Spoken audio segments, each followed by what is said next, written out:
I need at my house. I don't need a hall pass. No. Every time I get to a corner and I see somebody doing a famous Baltimore gangster lean. We outside. Yes, indeed. We caught the pastor sneaking in the kiss, but we ain't gonna talk about that. The Shop Podcast is back. We are here. The Big Four is here. We got Miss Toya, Big Pastor, DJ Hutchie in the building. It's been a couple of weeks. What has been going on, folks? What's been going on? I ain't been seeing the news. I've been away. I need to know what has been going on since I've been gone. So I was just listening to XM, and Roxanne Shante said that apparently Lil Uzi Vert and Glorilla are real cousins, blood cousins, and they about to bring out some music soon. Interesting. Yeah, Glow. I mean, that's my girl, but I can't see her on the song with I can't see her on the song with Lil Uzi. That's my girl though, Big Glow. B to the L to the O, Big Glow. You know what I'm saying? Cuban on Cuban. Yeah, Big Glow is hot. I can't see her and Lil Uzi making no song. Why not? So I'm gonna ask y'all a question. It ain't no good matchup. It ain't no good matchup already. To be honest. Okay. Besides I Just Wanna Rock, does anybody else know any Little Uzi Vert songs? Damn! That's it. That's all I know from Lil Uzi Vert. And pause, no funny stuff. I know more songs from Little Nas X than Uzi Vert. Don't know Uzi Vert got something, but it'd be like all my friends are dead, all my friends are dead, something like that. That was his first hit. Well, I don't know. Push me to music is in a weird place. Music is definitely in a weird place. I don't necessarily think it's in a weird place. I think it's just beyond our music. So we probably feel about music how our parents felt when our favorite artists were hot. True. But I don't know. Well, I would say one bright star in music right now, like bright situation, is the little I guess you call it a challenge, where I guess her name Money Long, and she's like, "Twin, where have you been?" That made me feel like the 90s. That and I ain't gonna lie, that song makes me feel like the 90s. One more. That song and one more. Wanye's sons, they signed to Mary J. Blige's label, and they've been doing a damn good job of bringing back older songs. I think Money Love I need to check him out. Victoria Monet have songs that remind me of the 90s.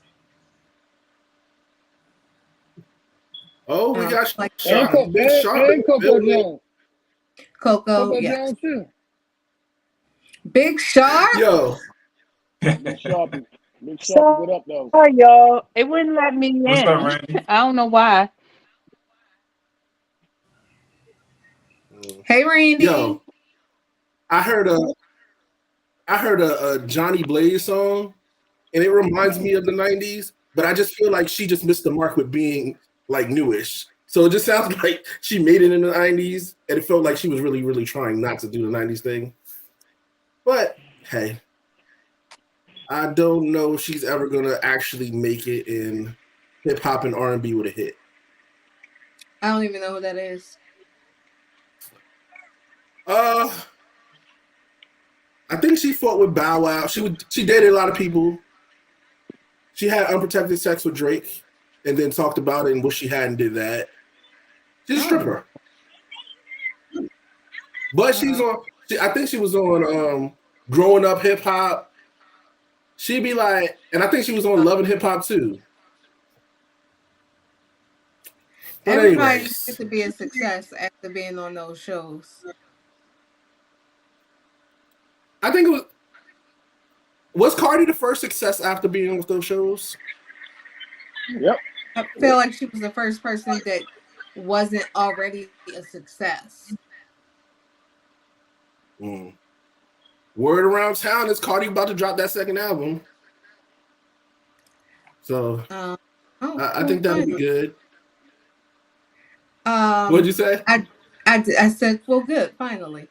Although I love I can't think of the name of it, but the first one, I love that, and I still play it. You would think I know the name of it. Invasion of Privacy. Invasion of Privacy. Thank you for the delay. Yeah, that. I think we're all having issues here today. I did see that Jam Master Jay's killers were found guilty, and that it was his godson and what I assume would be the godson's father. I don't know, but childhood friend, yeah. Ooh. I mean, hey, I keep on telling y'all. That's trash, yo. I keep on telling y'all ain't gotta kill me for my little bit of money. You just gonna give it freely? I was about to say, how did we get it? Because I definitely could use a van though in my life. You know what I'm saying? So, hey, you ain't gotta kill me for it. Well, also, was it that they killed him for money or over not getting money? Like I saw that they were cut out of a drug deal. Yeah, probably a drug deal situation. Well, it's heartbreaking, but I'm glad that they will reside in someone's prison. But anyway, to be honest, it's so crazy that like the streets ain't take them out. I don't know if they was untouchable or what was going on, but I mean, you know, Queens ain't, you know, especially when you in that industry, ain't but so many people not know your business. So I'm sure people already knew who it was because I've seen plenty of documentaries where they said it was a childhood friend. So I guess they just needed that concrete evidence. Hey, Shayna. Hey. So I watched a quick documentary on YouTube this week, and this is some positive news. This is actually really dope, and I didn't know about it before. So back when LL was hot, like in his earlier days, I want to say like in the early 90s, he did a Gap commercial, right? And in the Gap commercial, I'm pretty sure y'all all seen it. He had like the blue jeans with his leg up, the white t-shirt, and he had a FUBU hat on.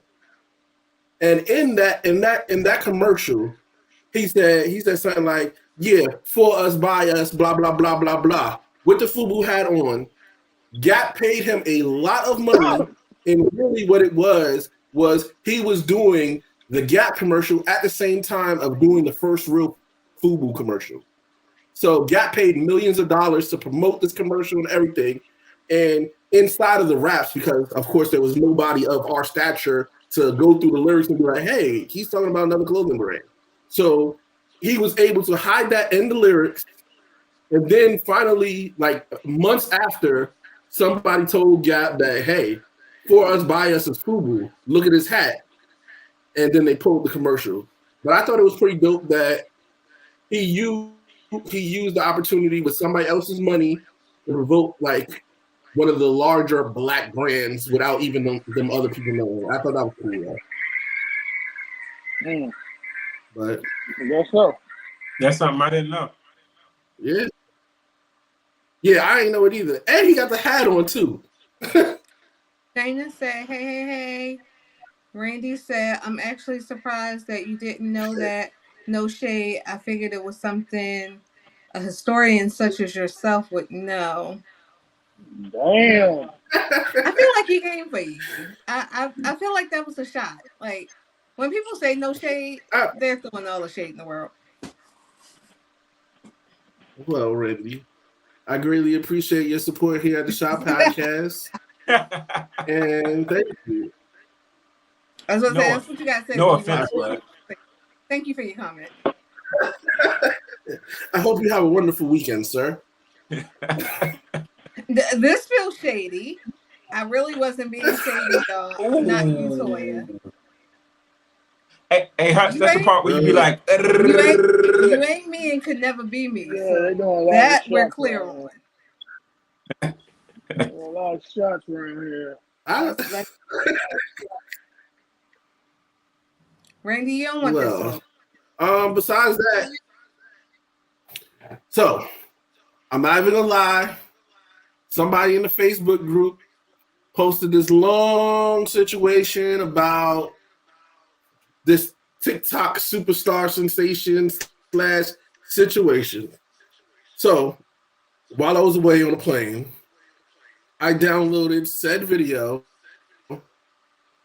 50 episodes worth, and I proceeded to listen to the whole story of who the fuck did I marry. Wow. Has anybody else in here watched it or know anything about it? No, I know a little bit about it. I seen the last video.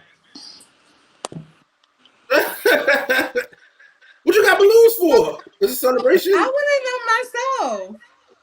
I did this and balloons went up. I didn't. Yo, I ain't got no balloons. I think you did it. What you did? What you did? Who gave them? Yeah, must have been nice. Must have been nice. I ain't got 6 hours to waste my time. How'd you watch bullshit, so no, sir. I didn't see it either. Randy said he watched it. Since you watched it, since you and Randy watched it, y'all can talk about it. I ain't got time for that. All right. Let me see. Where do I start? You want me to do this one and you do Wendy Williams since I didn't watch that? Okay, I definitely would like to jump in and say my part though. I would like you to summarize. I mean, I'm a recap. I would say I summarized it and you summarized Wendy Williams because I didn't watch that one. Okay. Go ahead. So, Risa Tisa is a woman who met this gentleman that she calls Legion online. She met him on a Facebook dating app, but they also matched on a Hinge app. This part I really didn't like. It's not a major thing, but she was like, he used a different name. The way she described it, it was like if he used William on one page and Bill on the other. So I didn't think that was, but I guess that is the beginning of his lies. So they met right before the pandemic started, and they decided to quarantine together. So he moves into her place. He tells her that he is a vice president of a department at this condiment company in Georgia, I guess, Atlanta or Georgia. And that he used to play arena football, and he managed to save up his money, the wealth that he amassed when he was playing arena football. So he has this large lump sum of money, that he saved up. So March, they move in together because of the pandemic.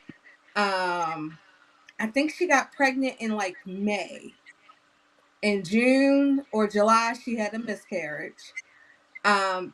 They decided she lived in a townhouse. They wanted a bigger house, or she didn't want to be in the area that she lived in. She didn't want to raise a child there. Is something wrong? I'm trying to figure out what Randy's talking about. Randy just said something about me being on the Apple device. Is something wrong? No, I think maybe the Apple device is the reason why you got balloons. Oh, okay. I was like, I don't know what he's talking about. So anyway, so they decide they want to find a different place outside of her townhouse. But he moves in with her, pays all the bills.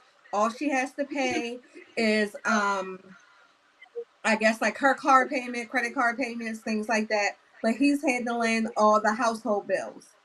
So they decide to go house shopping. He was like, hey, I already have a pre-approval from Chase for $750,000, but I do, I can pay cash for this house up to $700,000. So he's like, I have a friend who's a realtor. The friend finds them a house. Because it's COVID, they can't look at the house in person. They have to tour it virtually, which is probably just looking at the pictures that's online. And she's like, okay, she's excited. They find this house. They fall in love with it. She looks online and sees that the house is under contract. And then she's like, well, when are we going to close? And he was like, we're supposed to go to closing this day. That day came, went, they didn't go to closing. She looked later and saw that the house was now off the market. So she called the selling agent, and the selling agent was basically like, oh, what question she asked, I don't know, but she was like, this older white couple bought the house. So clearly they ain't buying this house. So she was like, okay, so I know he lied. I know he's going to lie to me. Let me help him out of this lie. And she asked him about the closing, and he was like, oh, it's something going on with the APR. And she was like, well, hey, you know what? If something going wrong with it, let's just not get this house. Let's not do it. So he was like, okay, fine, bet. She decides now she will take a more proactive approach. I don't want to use your friend as the realtor.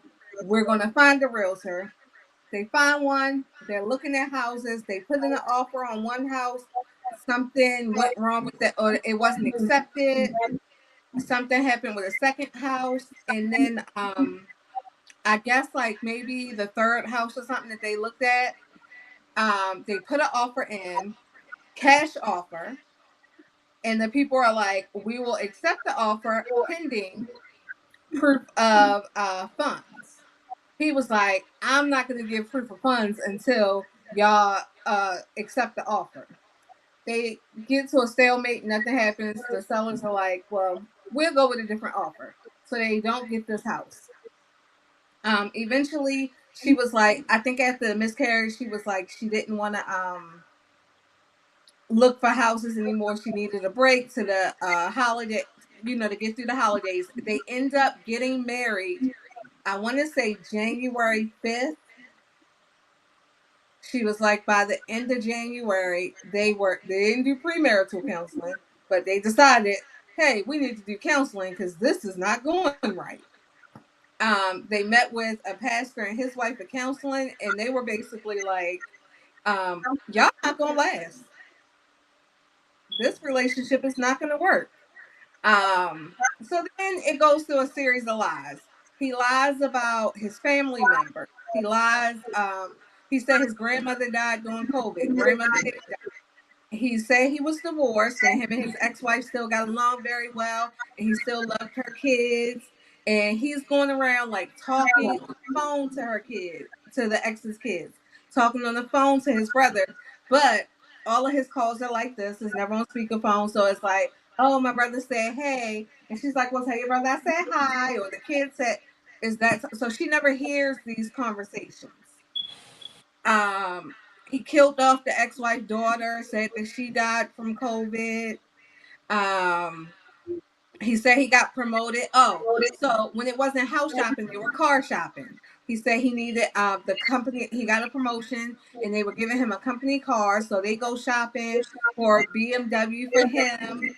And he's like asking for all this paperwork and stuff so he can get the funds sent to the car dealership. I don't know how they buy you a company car, but I just assume it's not like the process he gave. He claimed he got the car, but because of the neighborhood they lived in, he didn't want to bring the car home. So he would drive to work, use the company car during the workday, and then drive his car home. Then he was like, hey, you need a new car. I think you should get a BMW. They go through car shopping and she don't end up getting a car. And she ends up buying a car on her own that she still couldn't really afford on her own. What else? What am I missing, Sid? Well, we're going to cut this more short because you are a bit descriptive. Thank you. I'm a great storyteller. Hey, I told those 8 hours in what, 5 or 10 minutes? I don't know, man. It was. I was like, is she about to have part 49? But anyways, basically, all that I told was shorter than one of her parts. Yeah. But basically, he was a compulsive liar. He lied about everything. But what we didn't get to is the fact is, I mean, she touched on it, but the true fact of the matter is he paid the household bills, the mortgage and the household. He was lying the whole time about his job, but he still was the provider. I'm also not going to give you a cookie for paying bills and you live here. But paying all the bills.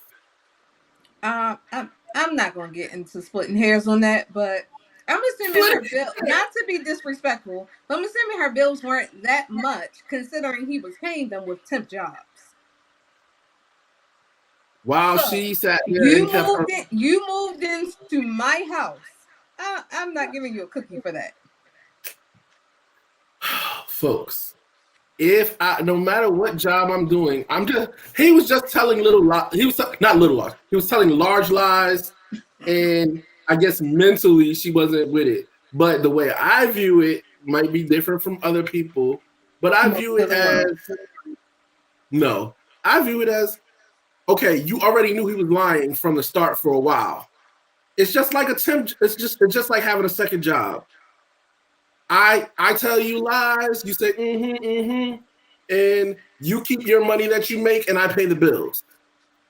So I mean, he was just a liar. But also, come to find out in later parts and in later things, he does have some type of mental illness. But he did do a lot of things, and so after him paying the bills for all these times or whatever, he hurt his leg. He couldn't really move. He couldn't walk. It was so bad that he was peeing in a bottle. You know what I'm saying? This is when she decided on his birthday. She decided to kick him out and say she wanted a divorce. And after she kicked him out, she found out a lot more stuff.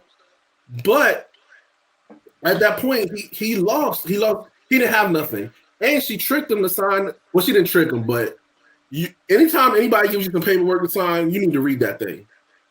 I mean, if we talking paperwork, he handed her a lot of paperwork too. I think.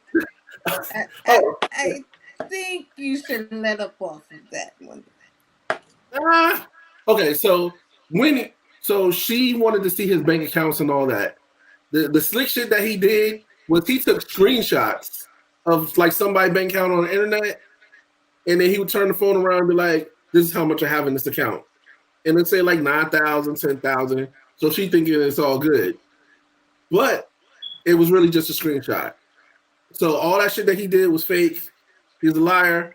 But she threw him out when he hurt himself. He was hurt. He didn't really have nowhere else to go. He had to go to his family in Philly, and they ain't fucking him because he's a liar.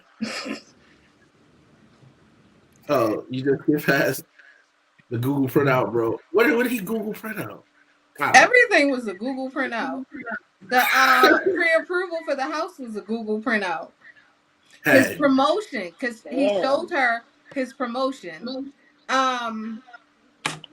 What was that? Y'all wasted 6 hours of this bullshit.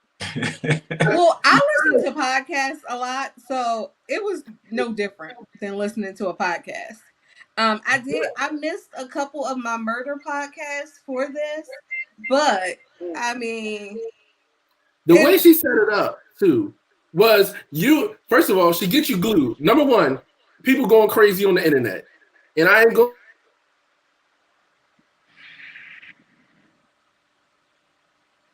Hello? Is that him? What happened? He gone. I guess he froze. We can wait for him to come back, but I mean, I think we all over her situation anyway. She about to get a free trip to London and Paris. She probably gonna get that BMW that he was promising her. I'm over her and her shit. I got a question though. What is the biggest lie that you told someone or you've been told?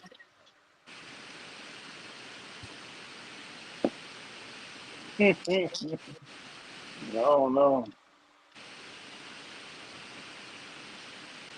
All right. Well, while y'all think of it, I will give y'all an example. Six, are you back? Look at that static. So I think the biggest lie that I was told, I dated this guy, And the biggest dumb lie. Like that was my problem with the Legion guy. They could have had a perfect relationship because, like Six said, he was love bombing her. He was paying the bills. The problem was you were a pathological liar with like weird stuff. Like he was lying about when his parents died. Like, why? They're dead. Why do you have to lie about when it happened? But I dated this guy, and on our first date, we went to dinner, and we were still enjoying each other's company and didn't have anything to do because it was late. So we were just riding around, and he was like, when he picked me up, I still live with my parents at the time. I pray to God he's not watching, but I was still living with my parents, so he came to my parents' house to pick me up, and I don't know what would make a conversation lead to you telling my parents how your parents have this house that when you go on the second floor, you take an elevator and it announces that you're on the second floor. But this is what he shared while taking a baby on the first date. So we're riding around and he was like, oh, well, I can ride and show you my parents' house. Now, I've always been this way. No offense to anybody. I am happy for everybody and the things that they have. But if it does not benefit me, I am not impressed. So we ride to this one house, and it's a beautiful house. It's late. It's like 1 to 2 o'clock in the morning. So we're not going in. But like from the outside, it's very beautiful. I'm like, oh, okay, that's nice. Cool. So he was like, yeah, they own another house down the street. And I was like, well, that's weird. Is it like a rental property? He was like, no, they just, they like that house. I'm like, okay, well, you're lying, but whatever. So we go on, we date for a couple months. I'm Risa because I stuck it out knowing this nigga is lying. So he's like, we go out another day and he was like, oh, my parents are out of town, so I need to check on the house for them. You're not checking on both houses, but I only need to check on one. We go to the house. He was like, can you come with me? I said, sure. We go to the house. This is where me and Tisa or Risa, whatever her name is, differ because I'm nosy. We go to the house. He takes the mail out the mailbox. We go in. He takes me on this. This is the second house, not the first house that announces when you're on the second floor, but this is the one down the street. He takes me on a tour.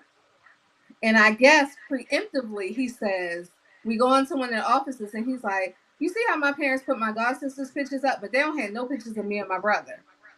And I was like, I don't care. So we went in the living room. He walked out the room and I looked at the mail. We were at his pastor's house. Now, I also knew the pastor was on his honeymoon and that he was house sitting for the pastor because I had visited the church that Sunday before and they announced all this. So I'm like, why would you bring me to these people's house and tell me you ain't even lie and say it's your house? Why would you lie and say it's your parents' house? I think that's the worst lie I've been told.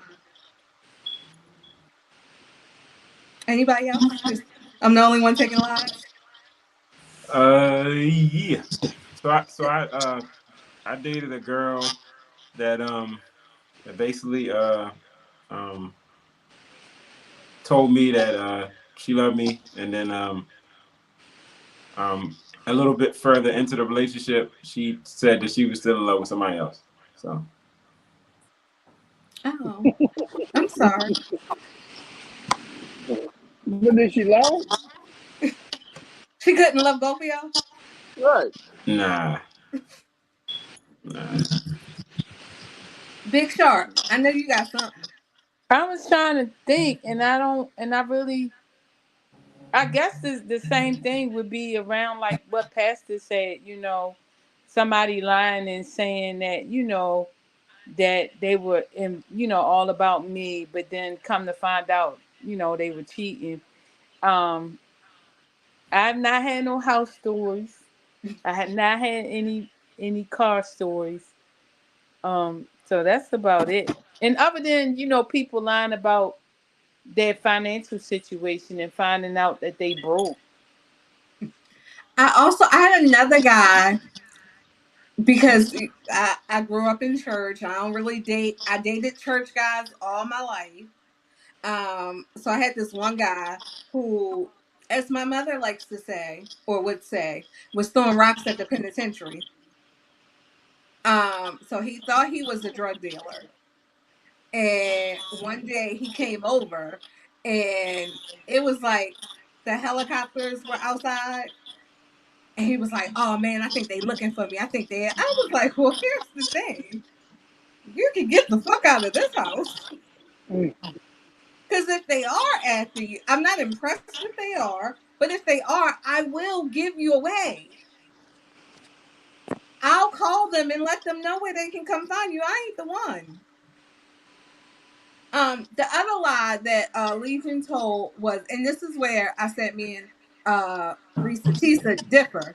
She said that he told her that he played arena football, and that's where that money came from.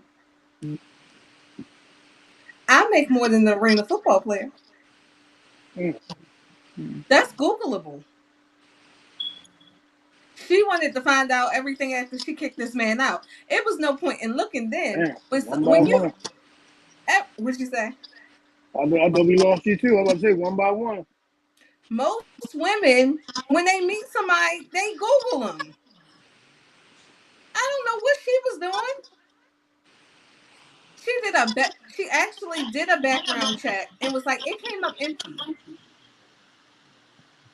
Well, that wasn't a red flag. So my thought process was that she was just dumb.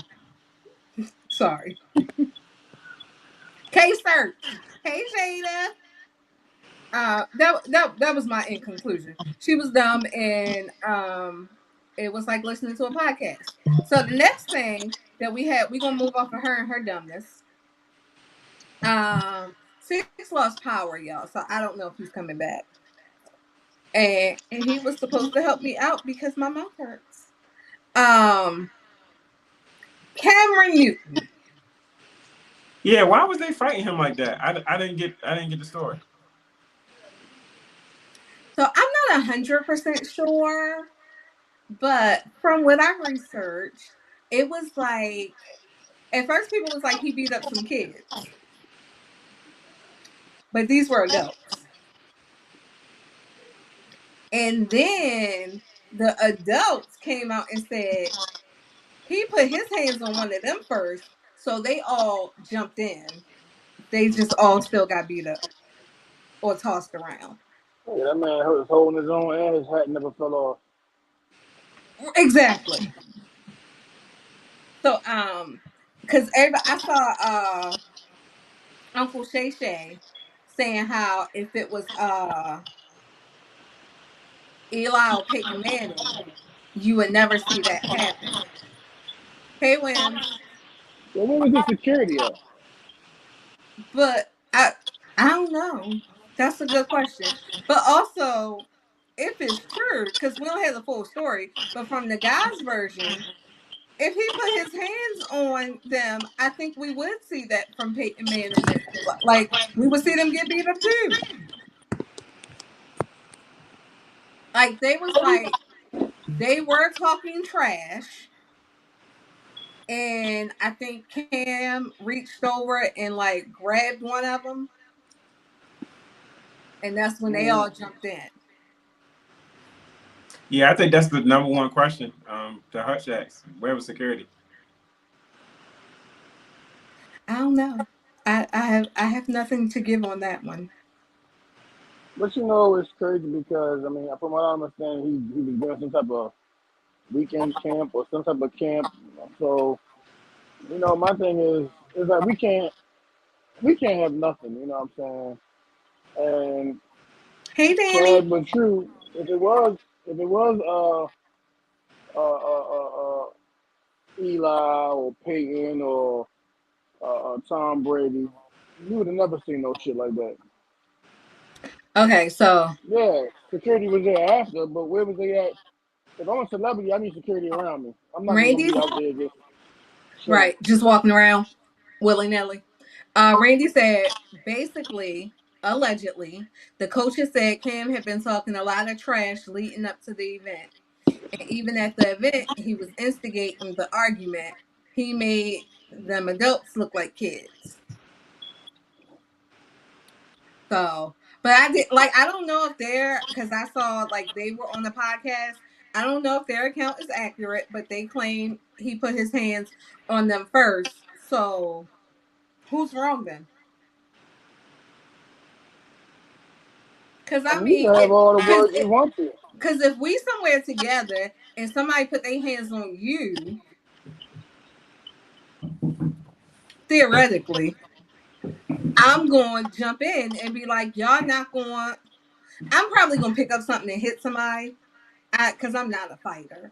But what I'm saying is, if we out in, I'm not going to fight Ray Lewis for you, but I don't know, Nick Markakis. I'm trying to think of a celebrity. Put their hands on you, and we all defend you, but we look like we the black people being rowdy. But he put his hands on you. Yeah, I see what you're saying. So that was that. Anything else on that, guys? I don't understand the whole situation either. I just want to see, because I'm thinking it's going to be more to come. Yeah, I feel like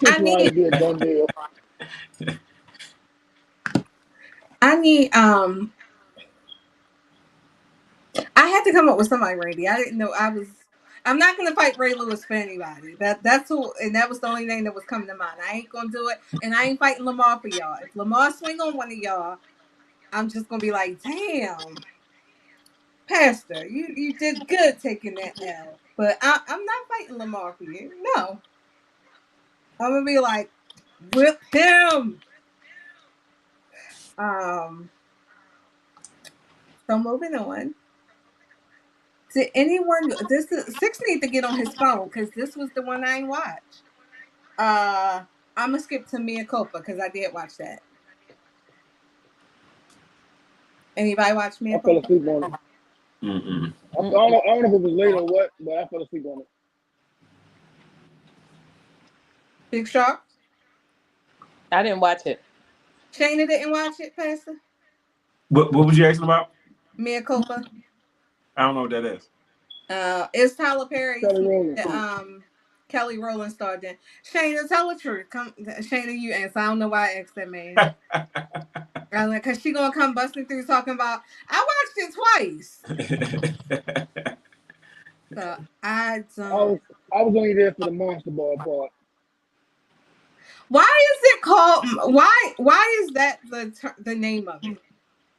Because that's the first time we seen a woman getting, like that. Okay, because I was like, somebody else was like, I wanted to see Kelly get Monster Ball, and I was like, slept with a white man? I was like, I don't know, I don't get it. That's the only reason I watched it. That's the only reason why it caught my attention. Somebody was like, damn, Kelly Rowland got a Monster Ball part. Oh Lord. Wims, are you saying you watched it? Okay, I guess he did watch it. He said Weird Family. Wholeheartedly agree. The part that I did see though, I don't mean no harm, but that mother-in-law was a piece of shit. Oh my God. I would have killed her. It would have been a whole different movie because I would, from the mother's first scene, actually before the mother even got on there, because I'm not going, y'all ain't watch it, so I ain't going to tell the whole movie. But, and the first scene, they're sitting in therapy, and he's like, I got to leave therapy because it's my mother's birthday. Yeah. First of all, we're paying for therapy. We're going to finish this session. So was it?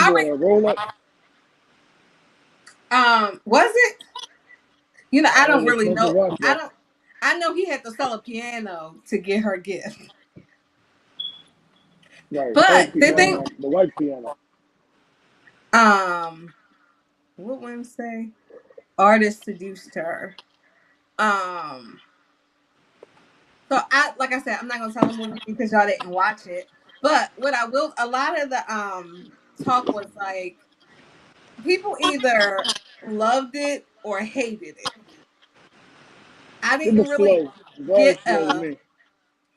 I think it was, but I also think that I think that I appreciate the slowness, and here's why. I don't like when movies give an information dump. So where one person just, in order to get you caught up with where they are in the movie, somebody just tell you, and you know, the sisters-in-laws are sitting there having a conversation like they haven't been sisters-in-laws for years. And she's like, yeah, girl, because you know I've been married for 5 years and I've been having a problem with our mother-in-law the whole time. And like, I don't like that. So I do like to have things revealed as a movie goes along. I tell you what I did have a problem with. I saw that somebody said before I watched it, I saw that it was supposed to be a horror movie. And I was like, okay, I looked again.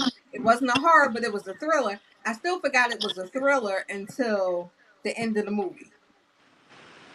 So I did think that was a little compacted in there. And I like I'm good on horror movies because y'all know I like Scream and Michael Myers. And one of the things with the Scream movie was when Henry Winkler dies in that movie. The only reason he died in Scream was because they were like, they had went so long without somebody being murdered. And I think that's what they were missing in Mea Culpa. I was like, I needed some people to die along the way. Like I was watching like, okay, who about to die now? And I'm like, oh, y'all still here? But I think personally, there are a group of people who aren't gonna like anything Tyler Perry makes. Sure. And I think there's another set of people that I think it might have been Keke Palmer, or I think it was Keke Palmer. She said we are in a habit of watching movies to criticize them and not to be entertained. And I think that's what that movie is falling victim of. That it's like everybody want to be a critic. Like nobody want to just go to the movie and enjoy a movie. You have either have to present an Oscar-worthy performance or you've done nothing. Six, welcome back to the show. Oh, well, thank you. Forgot my little lay here. Would you like to go to the Wendy doc? Because my mouth is I don't have as much information as you do about things. But I'm going to say the Wendy doc. Interesting. First and foremost, let me say that Wendy Williams is... Oh, is that me? I don't know. I know it's really windy, so I muted myself, but it's still showing. I don't know. Like I feel like the house about to tilt. That's how bad the wind is blowing up in here. And raining. Yeah. I can't hear you. I'm sorry, I muted myself. So to stop the noise. I'm sorry, go ahead. So the Wendy doc. First of all, we must say that Wendy Williams is the mouth of New York. She has paved the way for a lot of these things, and I respect that. And she is probably one of the reasons why we're here doing what we do and being able to talk the ish that we talk. So these are all allegedly, because I don't want her to come and sue me or her peoples. But after watching most of that documentary, I will say that they had her looking very wild. Like she has problems going on. And I don't understand why they would film that and why they would let that go out. You know, some things hurt your legacy. And I feel like what they showed really hurt her legacy worse than anything. They should have just left her and let her be by herself. But so for whatever reason, the bank decided to like not let her use her money. They have some type of guardianship. They took the guardianship away from her son, which I guess they kind of alluded like he was spending a lot. But when it was her money and she was okay, she would spend a lot on him. You know what I'm saying? So it was like, can I interject there? $100,000 for a party and stuff like that. So I think the bank probably noticed a difference in the spending. So from what I heard, like he spent $300,000 on Uber Eats in 1 year. Wow. Whoa. That's a lot of money. And that's just Uber Eats. So what you say?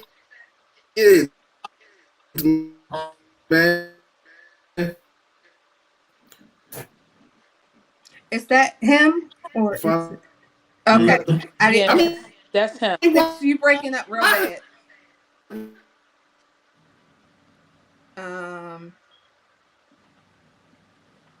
Hold on. Let me tell them. Sorry, I'm going back for the day.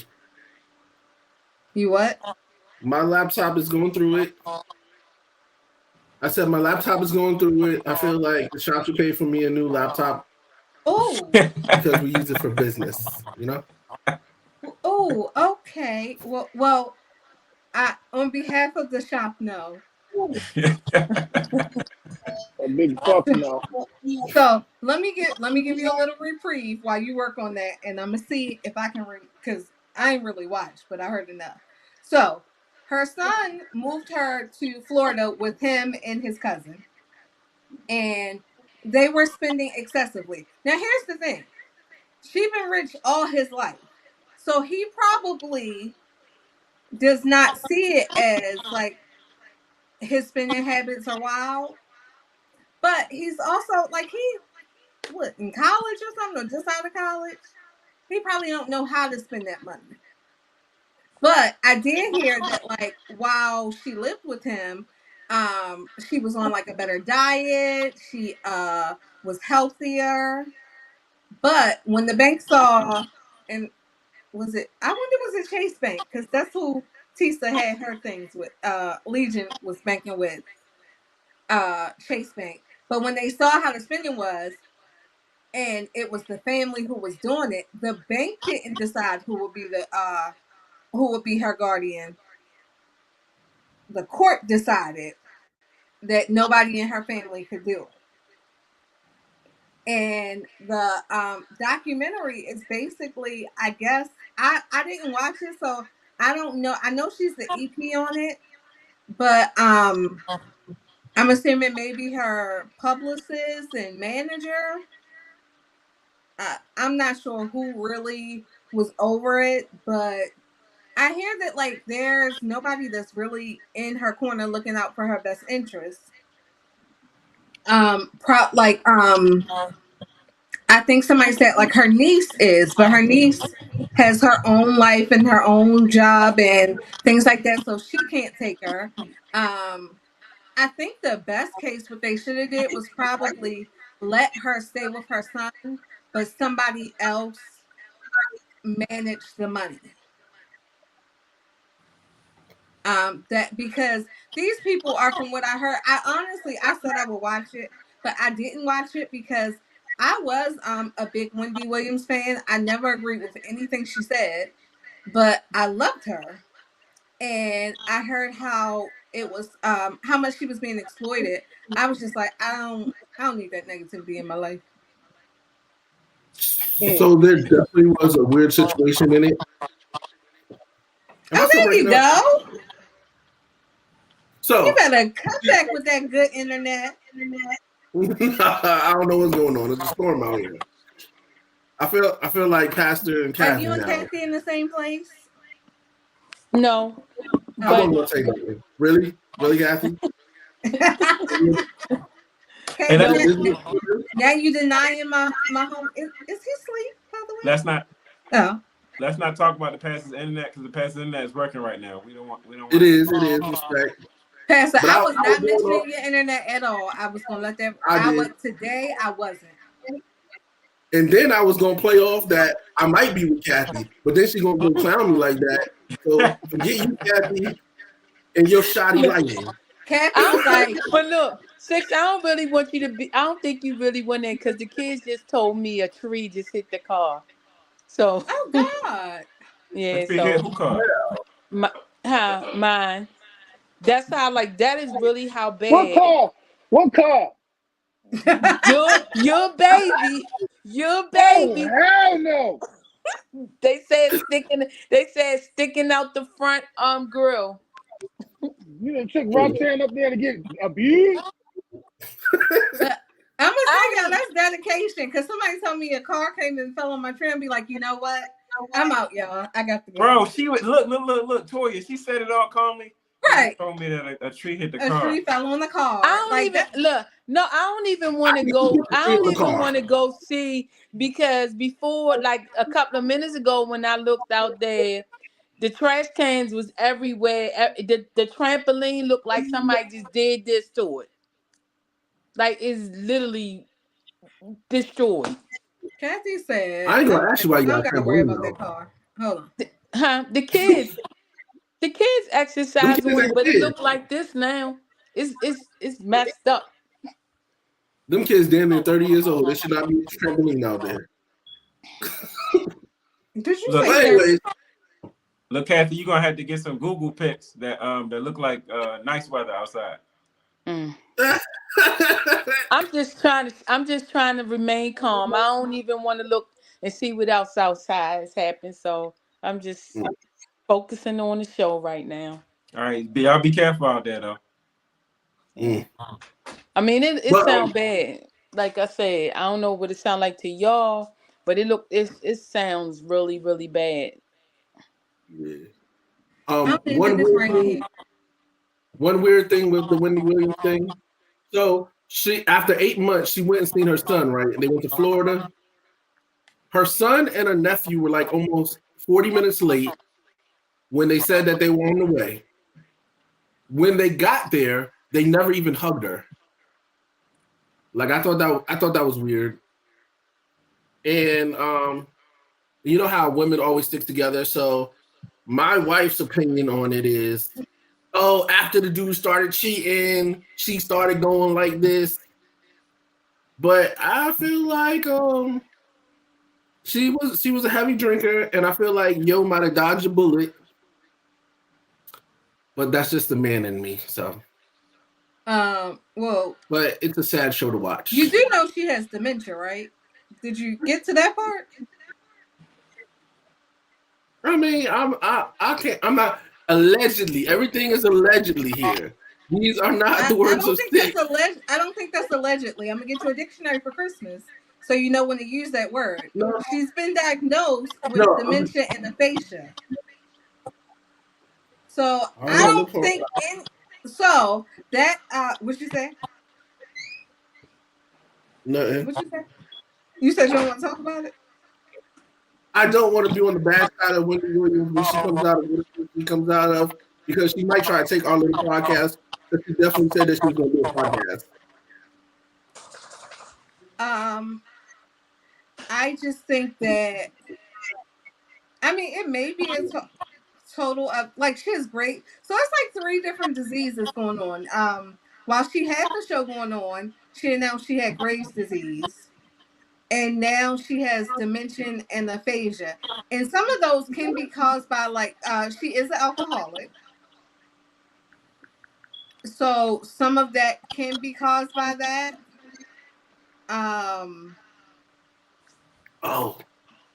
mean, we don't have to blame any of this on her husband. He was trash on his own. But go ahead. I can tell you a crazy situation in there. And Hutch, maybe you can appreciate this the business that you have. But so there was a blue cigarette store, right? And she was in the truck with a driver and some lady, and she was being really mean. But she kept telling them, go to the cigarette store that she normally goes to. She was like, make a left, make a left, make a left. And all they were doing was going around the block. And they ended up at the same cigarette store. She's like, that's not the cigarette store. And like literally she was barking all these orders to them just so they could go to the same store so she could tell the girl to get the same thing. And then she was confused. She didn't know what was going on. I think something's going on with my sound. I was definitely going to say that, but I think that is also symptoms of the disease. Yeah.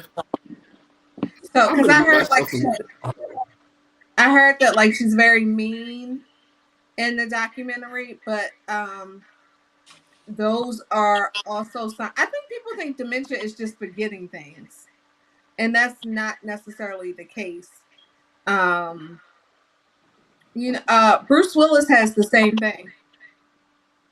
I heard a lot of people that have it become very, very agitated very easily, and they become very feisty and try to fight people and things like that when they don't recall who they are. And some things are. So I can say, so I don't have any of those, but like I'm a diabetic, and if my sugar drops, and I noticed it with my mother before she passed, so I try to manage it or talk to people, mainly my husband, to understand what's going on. But like when my mother was a diabetic also, and when her sugar would drop, she would become very, very evil. But you don't realize this is going on. Like you don't realize you're being mean to people. And if people around you aren't aware of that, and if they're not, especially in Wendy's case, have your best interest at heart, they're not seeing like the help that you need. These people try to make money. Randy said Barbara Walters too. I did not. I didn't know Babs was dealing with health issues. I also don't really follow white people closely. I'm just gonna be honest.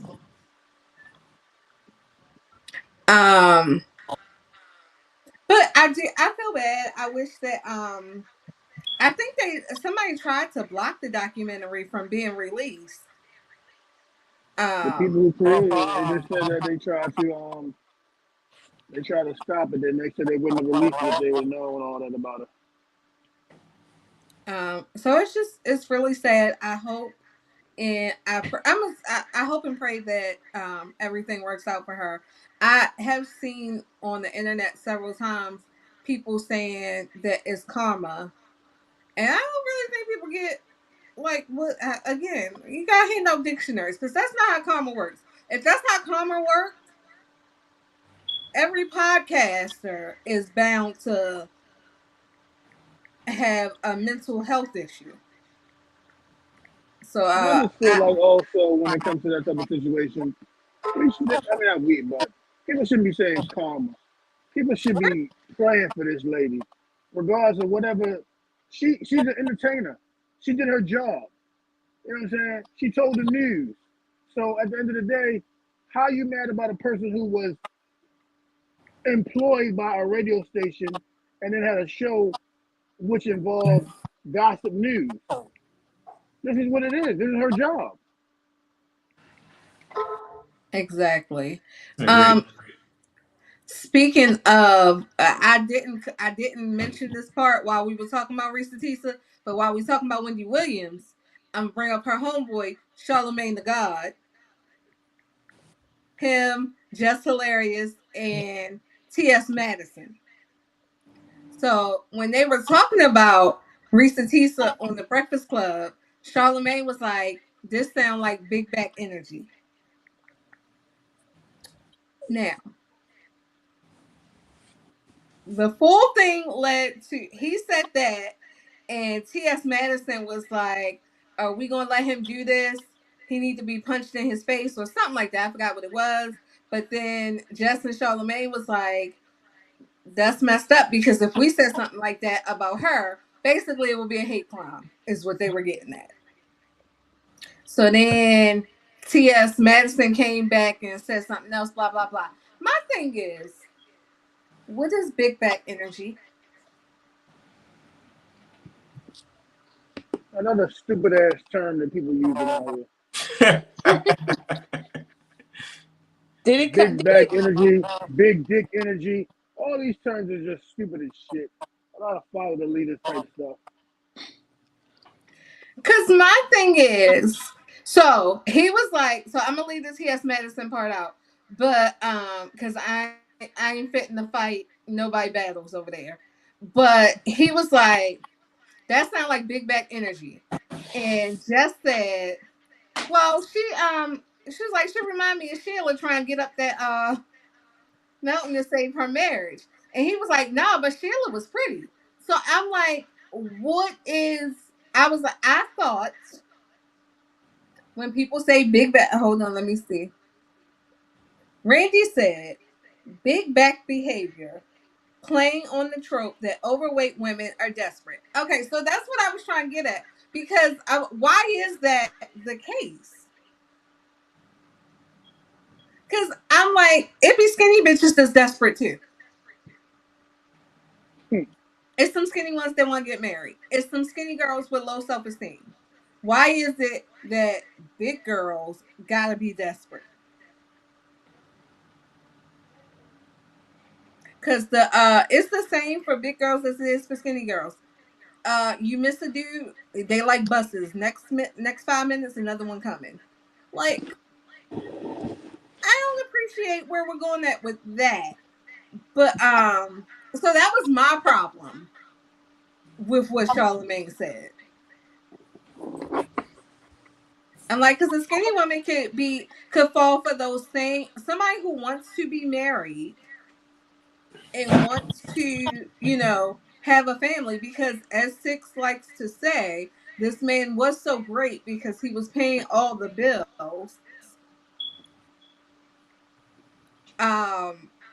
You're going to kind of ignore the red flags if that's what you really want. If this person is love bombing you, this person is paying your bills, and right now the lies are just that he probably don't got this money to buy the house. But I don't understand why that has to be equated with big girls are desperate. I think that just started, it's just been like one of them trends that started and people are just running with it, because I agree with you, boss. It's a lot of skinny chicks that are desperate too. Um and I actually think that, to me, us pleasantly plump young ladies, we're becoming more confident in ourselves that, we're doing things, big and better things, and not getting involved in that. And I'm just thinking, and maybe I'm wrong, but you know how you see stuff on TV and on Facebook and all the other social medias. How often do you see a heavy set woman involved in that fight? It's not. I don't see it frequently.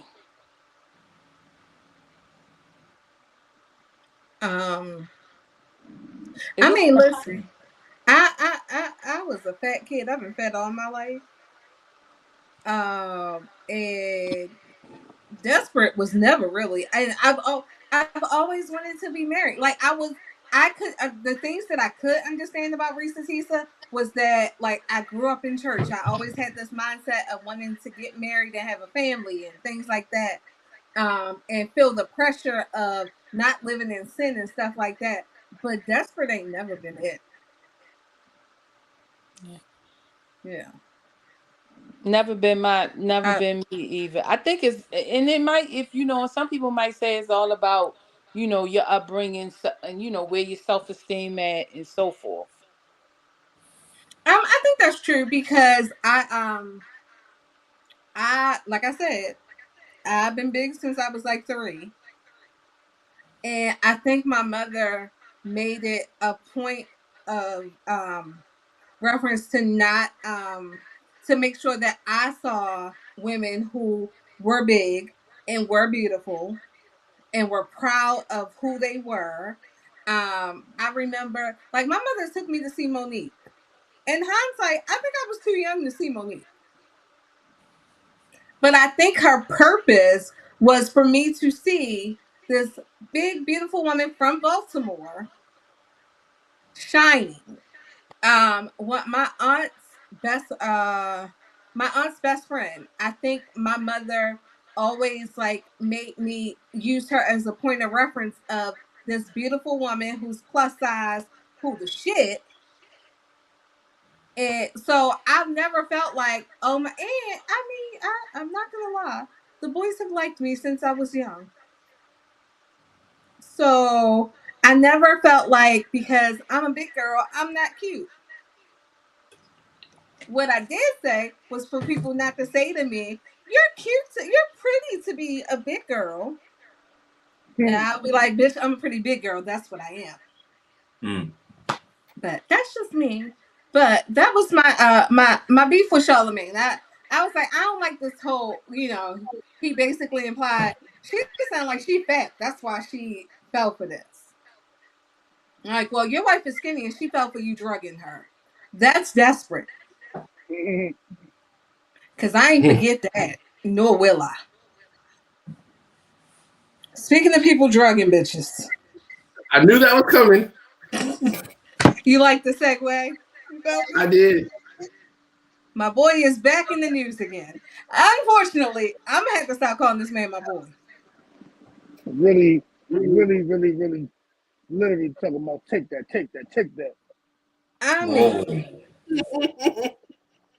I mean, Sean Combs, what is your problem? Now, I ain't read all the papers because I think it was like 79 of them. I'm gonna be honest, I read none of them. However, I follow this lovely lady called I'm Not a Lawyer But, and she will break down all the court cases that we into. So, what I hear, let me kick back my feet and talk about Diddy. So apparently, he hired this guy named Rodney. He seeked out Rodney to be a producer on the Love album. He allegedly wanted Rodney to also record everything as it's going on. So while you are here, you are documenting this whole process. Now, I don't know why you would ask somebody to document the whole process when you know you're doing a whole bunch of illegal stuff, but that's all of this is alleged. None of this has been proven. I don't know if it's true. I don't know if it's false. But couple things. The main thing that I took away from it was there was a shooting, and Rodney claims that they were in the house. I think in the studio, not in the house. In the studio, Diddy and Justin were in an argument with another gentleman. The argument led to the bathroom. When they said that, I thought the story was going a different place. However, it wasn't. They go in the bathroom to continue this argument. All the people who are there go to the bathroom and stand outside to listen to the argument. They hear gunshots in a bathroom. They continue to stand there. And then the door opens and someone is shot in the stomach on the floor. And Diddy and Justin walk out the bathroom. Now, that's what Rodney alleges happened.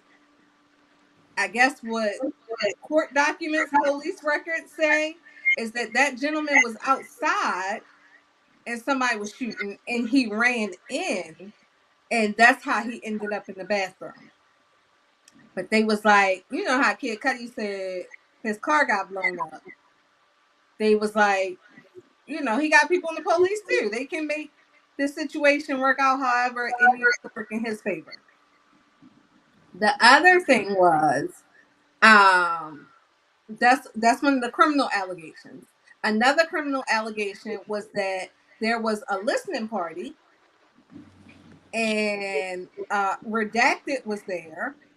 Redacted is an R&B singer who won a Grammy and had an altercation with Aha billionaire. So that would be Chris Brown. Chris Brown was there. Stevie J was not Redacted. Justin. Was Meek Mills in this one? No, because I thought that was something else. I thought that was something else. I thought Meek Mills and Usher was something else. But at this particular listening party, there was drugs and underage girls and sex. So I mentioned those separately because those are criminal activities. Now, he also says that I forgot where he said when they go, but like it's somewhere that they went. But I guess like when they on the yacht and they dock somewhere, the guy Diddy gave him a bad boy hat that has something on it so that the sex workers know that Diddy is there and that they need to come with him. I just feel like personally, if I was a person who, if I had Diddy's wealth, I don't feel like I would send anybody to go find me sex workers. I feel like I would have, like, I was like, maybe he should use Ashley Madison or something, because I don't understand why you got people working so hard to bring you prostitutes. Like, why would you not have better? But whatever, that's neither here nor there. But so then he had a screenshot was supposed to be what's the guy name, y'all? I just said it. Stevie J. Giving it to some man. But then some porn star comes forward and says, that's not Stevie J, that's me.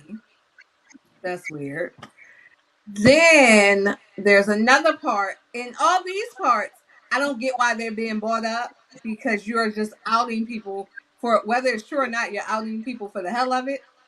But then there was another part that Diddy had been having sex with a rapper from Philly who used to date, I don't know if they said dated Nicki Minaj or if they alluded to Nicki Minaj, but we know who that is. And it was like he was also sleeping with an R&B singer who did the Super Bowl and had a residency in Vegas. There's a whole lot of foolery. Take that. I mean, now I do feel like, go ahead. I seen this video with a gentleman that played in Stomp the Yard. He played in The Scandal. Columbus Short. Wasn't using names. Columbus Short. Huh? Oh, it was redacted? No, it wasn't redacted, but I just thought we wasn't using names. But anyway. Oh, no, I'm giving out all the names that I can figure out.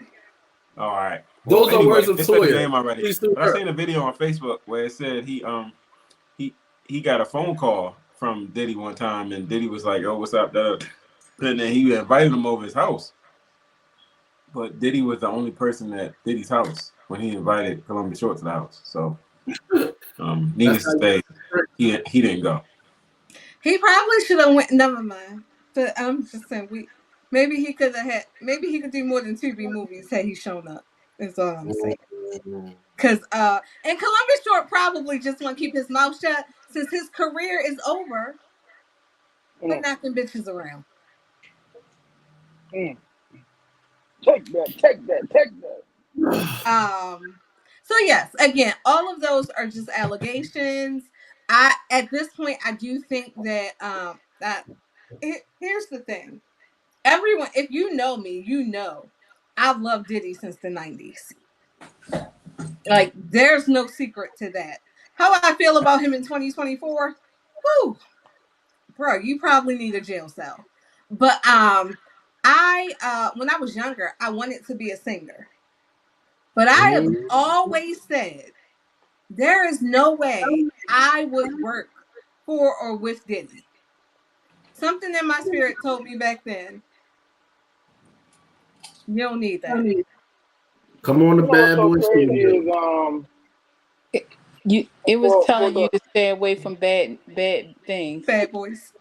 so the medium that came out about a month or two ago, about a month and a half, 2 months ago, stated that this would be the downfall of Puff. You know, with the whole cell phone finding Kim's cell phone, backup trap phone that they found. They just said that this would be the downfall of Puff. So, I mean, I guess everybody has their day. Epstein and all those other people who getting caught up in that island over there. Now Diddy going down for all that he's been doing. But, it's people that like that who abuses their celebrity. They become celebrities and they abuse their power. And not to say they're powerful, but their money makes them power. Have them have power because there's a lot of people out here who's desperate for money. A lot of people out here will do anything they can for money. And then you're in a situation with this guy, Sean Combs. Now your whole legacy will be taken away from you. Everything that you build or was building for your kids will be taken away from you. Even with Christian, who's gonna believe anything about Christian or Justin or all these other kids? Like they're not like their father. I mean, it's terrible. So one thing about the Rodney thing is and I know that there's some level of like fear when it comes to Diddy, like people have a fear of like the repercussions. But I have a hard time trusting and believing people who watched and participated in a bunch of illegal things and come forward when they're ready to sue. So the other thing is, so Diddy's team was like, we have proof that he's lying. They was like, he wanted to be paid X amount of money. We offered him this amount of money. And when he didn't get that money that he wanted, now he's saying this. So I find that suspicious. But also, even if everything that he said is true, NDA clauses are not do not protect you from criminal activity. So when people be like, well, did they sign an NDA? You can still go to the police.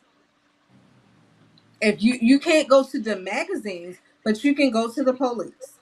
If you sat around and watched all this stuff happen and you said nothing, I think you are just as bad. And I said this when it came to R. Kelly.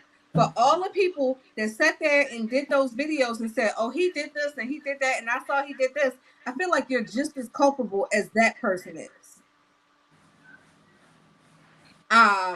So I don't. So it's the guy kind of has like I kind of waver on if he is really being honest or if he like right now Diddy an easy target.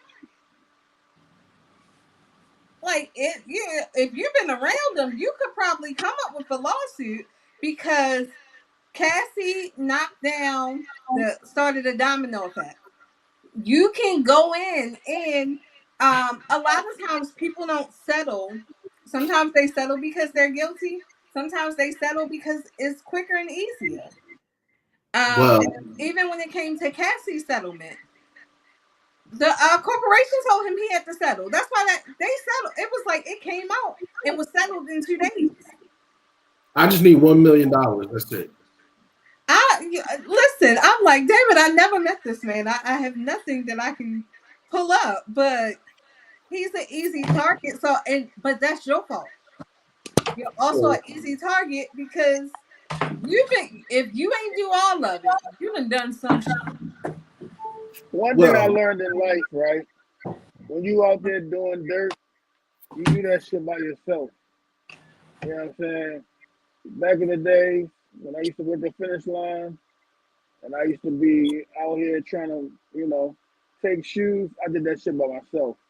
You know, in the case where Diddy's out here doing things that's illegal or whatever, and hiring people to record it. Right. Why would you do things? Everybody has a breaking point. So if it's real, this guy is on some extortion shit. I don't want what you gave me, but now if it is real, I have all this stuff right here. So you're gonna give me something more than what you're trying to give me. So when you're doing dirt, people, and this is probably what the hell, the wind blowing the bus around. This is probably for a lot of the younger folks. When you do dirt by yourself. Or don't do dirt. Like let's not drug people and beat people up and pistol whip people. Let like, bruh. You're absolutely right. But if you do dirt, do it by yourself. Yes, because I'm gonna tell. I'm letting y'all know right now. Soon as I see y'all pistol whip somebody, I'm gonna be like, ain't this about a bitch? So, real quick, I agree with Hutch. When you do something, you better do it by yourself because, believe it or not, it is going to come out if you do it in front of somebody else. So, real quick, I noticed today's theme was a lot of reviews. So I'm gonna ask for one review that I know will make one person happy here. All right, Hutch, tell us what happened about Bob Marley. What's up? Oh yeah. What's up? What happened with Bob Marley? Did you go to the 420 show? I'm with Randy. I saw Randy's review, but in my personal opinion, I've seen documentaries better than that movie they put out. And I feel like the movie was only for the younger folks to start pulling in some of them younger people. Because Bob Marley got a fan base around the world. So a lot of things that they were talking about is already in documentation, documentaries. You can look on YouTube with those things. There's nothing that was really interesting. I thought it was going to be like from birth to the rising. So, we already know how he died. Of course, there's a lot of controversy on different things of how he died. But we'll leave it to cancer. But it was a good movie as far as being filmed. But again, I feel like it was to bring in those younger folks into the Marley world. As we know, some of y'all might know Lauryn Hill's son with Rohan has a big hit single out right now. Praise John the Moonlight. So, that's another thing that's going to be living the Marley, the legacy of Marley, besides his own kids, But the movie was filmed good, but I wasn't impressed because there's documentaries out there on YouTube that you can find all this shit. But I like to point out, shout out to women like, and this is trust me, this is not a good thing, but this is a good thing. Shout out to women like Rita Marley. Shout out to women like Coretta Scott. Shout out to women like what's Michael Jackson's mother? Michael Jackson's mother, Catherine. When you know, but you turn a blind eye to your man cheating, and they bringing these babies, and they taking care of them babies. So Rita took care of a lot of babies that Bob brought home or made on the side of her. But Bob was a very big womanizer, but he always made sure Rita was his queen. And I'm not condoning cheating people, but Bob was out there, as we all know. He only had, I think, 4 children with Rita, and he has 11 children. And a lot of children were born on 1972. Bob would have been 79 this month. So and also in the movie they had a lot of the people from the Whalers who passed on. Their kids played them or was playing in the movie. So they did hire a lot of Jamaicans, and a lot of Jamaicans got a lot of revenue. Jamaica got a lot of revenue. A lot of Jamaicans got jobs. The only thing also I felt like the main character, Bob's character, I don't understand why they hired him. He's taller than Bob. And maybe they didn't want a Jamaican, but I mean he did a good job, but the stature didn't size up. But I give Bob Marley One Love a good 10, but the story could have been told. A 10? Yeah, I give it a 10 because of because how it was made, but I give it a 10. It was a good story, but I saw the story before. I'm gonna do like they did me with the Super Bowl. If that's a 10, what do you give other biopics? What would you give Malcolm X? I give Malcolm X a 10 as well. No, because it was like I got dragged for saying I thought the Super Bowl halftime was a 10. I give One Love a 10, man. So being the regular ignorant person that I'm going to be, would you say Afro beats have surpassed popularity than reggae? Has surpassed which one? The popularity of reggae. Well, yeah, I mean, Afro beats is something new. That's like talking about drill music passing regular rap. Would you say that happened? Huh? You feel like drill music has passed regular rap? Yeah, for right now, because look at the generations. I even seen that Method Man's daughter is rapping, and she's a drill rapper. So, when it comes to now Afro beats, and I always say this, back in the day, I'm not African, but when you was an African coming into school, what they say, African booty scratcher. So now to be African now, that shit is like the shit. Like you really are the king of the moon. Like AK. I'm about to start telling people I'm African. Look at Road Timmy. We would have never known Road Timmy was African. Bro, you barely black. Also, just to let everybody know, BMF is coming back soon. Okay, so I know we did a bunch of reviews, but can I do one question with y'all? Sure. It's a long one. I posted it, so hopefully y'all already got y'all answers because I posted it in the group. Oh, I saw it. Okay. After 4 years in a relationship, you and your man decide to break up. It's not a bad breakup. Both of you want different things at the time, and it was causing problems. After about 6 months, you realize you still love and need him in your life. You decide to reach out to him, and he feels the same way about you. The two of you decide to get back together. 2 months into the relationship, and everything is going great, even better than before. You love this man, and he loves you just as much. One day he texts you saying, I have something I need to tell you. Y'all already had plans to see each other later that night, and he says, y'all should talk then. That would piss me off. You get to his house, and you can tell he's upset. You ask what's wrong. He replies, I just found out someone I dated while we weren't together, is now 3 months pregnant and is mine. What would you do? And fellas, vice versa.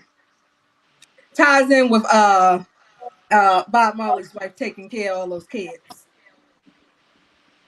So she's pregnant? No, did you listen at all? It was hard. I kind of got, sidetracked in the middle. It was too long. He got somebody pregnant while they were on their break. It's nothing. I mean, to be honest, I know quite a few people who had that scenario, and the advice that was asked to me, I think I would follow the same advice. I'm like, it's really, you can't hold them. You can hold them accountable for not being responsible, but you can't hold them accountable for getting for moving on with someone else when y'all weren't together. So well, when you say responsible, if we on a break and I'm busting somebody down and I'm dating them, I mean, this is what I'm doing. I've moved on. I didn't know that we were gonna get back together. that's why I said you can hold them accountable for not being. When I say being responsible, I mean like not using protection. But as far as them moving on, no, you can't be mad with them for moving on and sleeping with somebody else. But you could, be like, okay, you could have protected yourself. So would you stay with them, Kathy? Yes. Hutch, if it was you, would you stay with her? And she found out she was pregnant. I ain't got no problem. I mean, that we was on break. What can I do? Andrew. Yeah, I'm a sucker. So I got to be the asshole with 6. I mean, that's your normal style. You can't be mad at the person. Y'all I'm not saying break. I'm not saying I'm mad at you, but I'm also not fitting to sit play stepmommy to your not even here baby. I don't know what y'all got. You've shown signs that you can spin the block, so you might go ahead and spin the block with old girl. And you don't know what the future holds for that situation. So you don't know if that dude's gonna be a bad baby daddy, an asshole. Then you gotta spend. I hate to bring everything back to money, but I gotta think about the McDonald's bill. Randy is with me in 6. No, like I don't have a problem with a step parent. I mean, my child is being raised very well. Which, by the way, I probably gotta go. I ain't seen that girl in a couple hours. By a step parent. However, my mama was always like, if they got a new baby, don't do it. And I stick with it. But why? I mean, because I don't want you to spin the block. I see you spent the block with me. This baby come out, because I feel like as a good parent, you need to be there. Like, why? I feel like if we ain't together and I'm pregnant, you should still go to my doctor's appointments. You should still be there when the baby is born. Why should I be selfish? Okay, and not give that child an opportunity to have both parents. Okay, but check this out. And I'm gonna be the oddball with y'all two.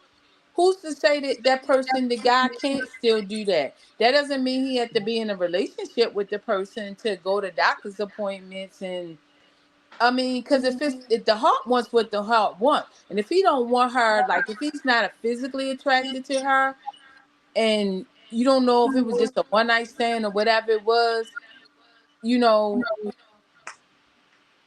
why? I mean, if he now. You don't know. I mean, it's just like if he want to be with the person, he gonna be with the person. He wouldn't have came back to you if he wanted to be with the person. I don't want to deal with your mood swings and all that, your hormonal stuff, and it ain't even my kid. Can I cut the relationship off? I mean, cut the relationship off. You might as well cut it early while you ain't got too much attached to it. I'm sorry, y'all. I really had to go check on her. So I'm gonna ask, and I know probably where y'all both are gonna respond to this, but y'all never has seen or had anyone who really, really like be in love with somebody and they ready to part heaven and earth to be with them, regardless of situations that's happened. I mean, we both are married, so yes. I mean, repeat the question. I'm saying you've never seen two people who really, really like are in love with each other and they will part heaven and earth to be with each other. And like all of that stuff, like, even if they have stepped out, had other children by other people, they still find their way back to each other. I mean, I've always felt like no matter what, if the heart want what the heart want, it's gonna be. People are gonna be together regardless, and other people doing stuff is not gonna keep them apart.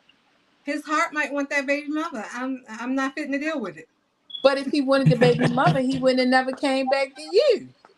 If he wanted me, he would have never left me. But you see, he then spent the block and came back. You are a proven block spinner. I mean, in this conversation, I heard a lot of yous. So, you know, I think it came also from Kathy, though. What? I never hear it, so I don't know. Hear what? A lot of yous. He's mocking our accent. Oh, whatever. I'm not knocking anybody who would do it. The problem that I had was, so the original post was posted as the guy found out that his girlfriend was pregnant. And somebody literally said, I don't want to misquote. FTB. What'd you say? FTB. No, that ain't what he said. I mean, that's what it is, you know, from the original Hopefully shot. I can find it. Is that fuck that baby? You said I thought BITCH. Oh. Nah, it was more baby. I can't. Is this it? Oh, here you go. Let me see if I can find the response. He said, "Y'all better than me. I'ma call her all kind of bitches, hoes, sluts before I leave. It sounds fucked up, but that's how I process pain."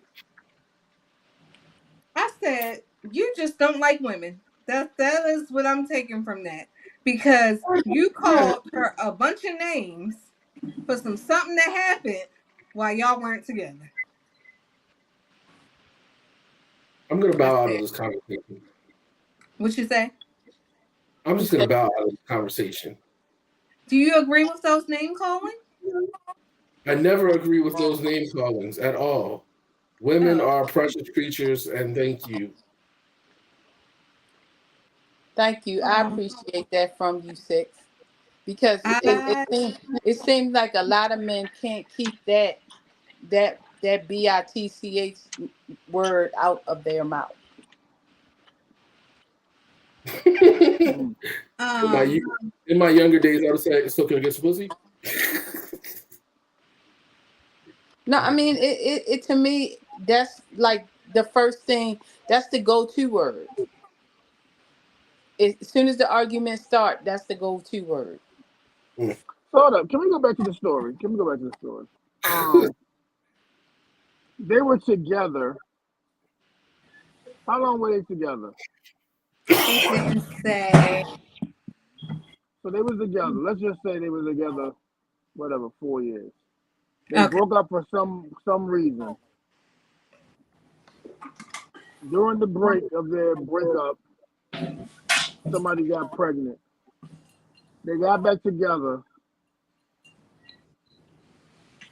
So now they back together. Then the person finds out they're having a baby. Mm-hmm. So I'm just confused, right? Because if we got back together and we living our life, we twiddling our thumbs, and we doing such a fine job in our relationship that we have now, as the song says, second time around, and everything's going good. Why would it be a problem if somebody found out, or the person found out that they were having a baby? We back together. We was back together. Right, so we doing our thing. We back together. So we're not together after I hear that. So that means that you don't really fuck with the person. I mean, I have a lot. I didn't really think about this thing, and I'm looking at Randy saying he agrees with Sawyer and Six, but I'm just confused on if we together, but y'all can't get past the fact of, all right, there's a baby involved. So you really wasn't fucking with them. No, that's a whole nother connection that you have to deal with.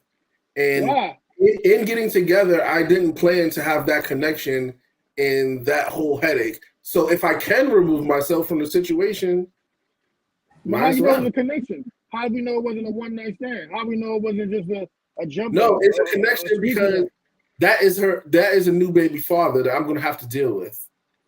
You don't have to deal with them. That's not your issue. That will be. That's not your issue. Why would you have to deal with another man? That's not your issue. Because it would be a kid that I would be taking care of. A new kid. You're not dealing. No. You have the option to deal with this child. You can deal with the child or not deal with the child. But one thing you're not doing is dealing with the father at all. Well, in that case, me personally, and this does not, I am only speaking for Latoya White. I am not going to deal with somebody who feels like I have an option to deal with your child or not. Yeah. What I'm saying is, if I'm dealing with somebody, right, and they got a child, what does their father got to do with me? So let's say you're home and she's at work and you're watching the child, and the dad, all of a sudden the daddy needs to come get the baby. At that moment, you have to deal with that dude. You pack the baby up. See, I think I have a. Here's where me and Six differ. I don't have a problem dealing with another parent of a child that you're co-parenting with. I feel like in this situation, you are a person that is showing me that you like to spin the block. Now, since you about that, she only 3 months into this pregnancy, y'all gonna have doctor's appointments, amniocentesis, y'all gonna have a birth, y'all gonna have first doctor's appointments, baby's first trip out of the country, all this shit. What? You better. Wait. No, you pushing. You making it too much. Baby's first trip. Okay, take the trip off, but the trip was a joke. A shot. But everything else is a legitimate thing. I don't want to keep getting further involved and you spin the block again. So when you say spin the block, I was with this person during our breakup. Now we back together. And it was all good that we back together. Do you and the girl have any kids? I don't even know what's going on. Y'all be asking for stuff that ain't in the details. I read y'all what I had. Yeah, I'm not. So let's say this is my first kid, and it's really with somebody else, and I'm over here changing diapers, spending all those first moments. That's gonna suck for me. When you think about it, at the end of the day, that's your kid, but that's not your kid. But you got to go through the early stages, and then think about the later stages when that kid doesn't like you for whatever time. So in your head, you like, damn, I took care of this kid from the start to the beginning, and now this kid doesn't even like me, and I'm still taking care of him. That's the biological child couldn't like you either. I mean, I don't need to learn your business, but you are a step parent. So do you ever have moments where she don't like you? Do you sit back and be like, damn, all I done and this girl don't like me? No, what I'm saying is a difference from the start. So I came in a time where she was already a teeny bopper. What'd you say? I said, don't shush me again. Oh, I'm just talking with my hand. But okay. I came in a time where that was the time for her not to like me. You know what I'm saying? When teenagers go through that weird stage of them not liking you, it's just weird. And I started at that time. So I would hate to have to go through the whole time where it was good, then it was bad. It'll just make me regret the situation. And I feel like there's going to be a time where you will be I will say my father raised my sister from the time she was like 1, and I'm sure there were times where they did not get along. I don't think he ever said, God damn it, I raised this girl and she doesn't appreciate me. I mean, I don't think that's the case. I think this is where we don't align. I just feel like in that space, I need y'all to figure out what y'all really gonna do. And like I said, there's a lot of bonding that happens during this point of, like, you know, pregnancy and childbirth that I don't know if I can necessarily deal with. And I think one thing we don't give people enough credit for is when they say from the beginning, I can't deal with this. We get mad for people saying, hey, I'm sorry, I can't deal with it. But then we get mad when they stay and they're crappy at it. And they saying things like, your child is optional to me. I actually know somebody in this situation, and he is good at it. He loves it. But I do know that there are definite times where him and the dad have to get into it. So like him and the real spouse get into it. But I mean, the girl is only like, I think she's like 3 or 4 now.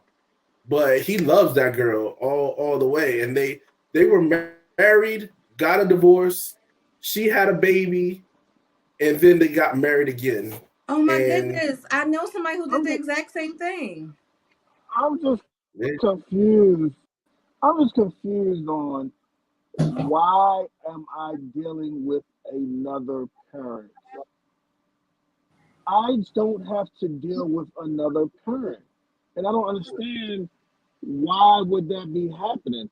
Can't nobody that, I got a young child. I can't speak on the older children. If Jacoby's, my phone about to die. Oh no. If Jacoby's mother was dating somebody else, and the person ever tried to check me or say something to me, one, I'm gonna check his ass real quick, and two, I'm gonna tell his mother that nobody's supposed to be talking to me because he's not the parent. I deal with you, and that's it. I don't understand why we would have to have some sort of interaction with a boyfriend or a husband, especially if I'm doing my part. Now, if we cool and everything is fine, and you introduce me and all that good shit, cool. I've been introduced before. They never lasted, but I was introduced to Jacoby's mother's friend before that she had at one time. He was cool at the point in time, but at the same time, I still didn't have to deal with him. I have literally picked him up while his mother was at work. I didn't have to call him. I went through the mother. The mother called him, sent him outside. So there's no dealing with anybody. As far as doctor's appointments, okay, fine. That's a respectable thing. But other than that, if I'm back in my relationship, what I did on my break is what I did on my break. And if you choose to move on with me and we doing our thing and everything is conversational wise and communication is going well, excuse me, there should be no problem at all. And I feel like it should be vice versa as well. Okay. I respect your opinion. But I mean, my reasons completely differ from Six's reasons. I don't, and my life also differs from the scenario Hutch just gave. We are over here are all in our big fours. Actually, my husband is 39, but everybody else is 40 and over. There's never been a situation where there had to even be an altercation between Bio Dad and Marlon. But also, however, this is Marlon's house. So Marlon and Latoya's rules apply to this house. So it shouldn't be no beef because you're not going to come up in our house being disrespectful to us. And everybody know I will gladly I'll turn myself in and sit next to Diddy if you fuck with my child. So of course it's not going to be an issue of somebody saying, oh, Mimi's not being treated right. So there's never been a time in 10 years where we've had an altercation that would make any of them feel like, oh, I can't deal with the parenting situation there. I just said, my mama told me not to deal with niggas with new babies. And that's where I stick with it. Pastor, I hope your prayer today got something to do with babies.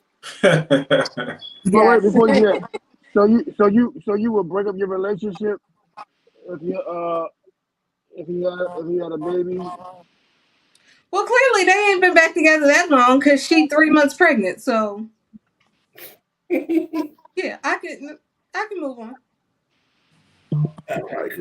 I've left niggas for less. Damn. Fuck love. All right, let's go, Pastor. Yeah, that was a good topic. Actually, I'm just going to give you an excerpt from a sermon this past Sunday. It was titled "The Cross Is That Way." So when the Harlem school teacher Dorothy tries to save her dog from a storm, sorry, it wasn't. It was coincidental that we talking about a storm. Sharp lady. She miraculously whisked away to an urban fantasy land called Oz. After accidentally killing the witch of the East, upon her arrival, Dorothy is told about this great wiz, a wizard who can help get her back to Manhattan. As Dorothy goes in search of the wiz, she's joined by the Scarecrow, she's joined by the Tin Man, she's joined by the Cowardly Lion, and they ease on down to the road to the wiz. And in this Lent season, we're going to continue to ease on down to the cross. So this message is called "The Cross Is That Way." My first point, while we ease on down the road, first, we have to count the cost. We might say, I'm grown. I do what I want. I say what I want. Following Christ will cost you that. So what in your life is competing for the most important goal? And which destination following your assignment here are you preparing for? How much does it cost? If it costs us our souls, the cost is too high. You need to cut it. The second point, while we ease on down the road, second, we're going to learn from Jesus' life. Because while he was on earth, Jesus taught the way to be happy. He taught us how to find peace. And he taught us how to return to live with God. His gospel still applies today. Love God and love your neighbor as yourself. Live the golden rule. Do unto others you would have them do unto you. Freely forgive others. Have faith and communicate sincerely with God. My last point, while we ease on down the road, let's keep in mind the cross is that way. I have some good news and some bad news. And no, I didn't switch to Geico for car insurance. The good news is that over here, Jesus is saying eternal life is yours. The bad news is it might cost you your life. The cross is that way. The good news is that through this door, God has many mansions and many rooms. Now, the bad news comes with some trials and tribulations, but that's for your benefit because the cross is that way. When you're in good standing with God, God's favor is on you, and people notice the difference. A different you is in reach because the cross is that way. The Wiz figures out how to grant the Scarecrow his wish of a brain, the Tin Man his wish of a heart, the Cowardly Lion his wish of courage. The Wiz tells Dorothy he cannot fulfill her wish, but the friends convince the Wiz to take her back in the Wiz's hot air balloon.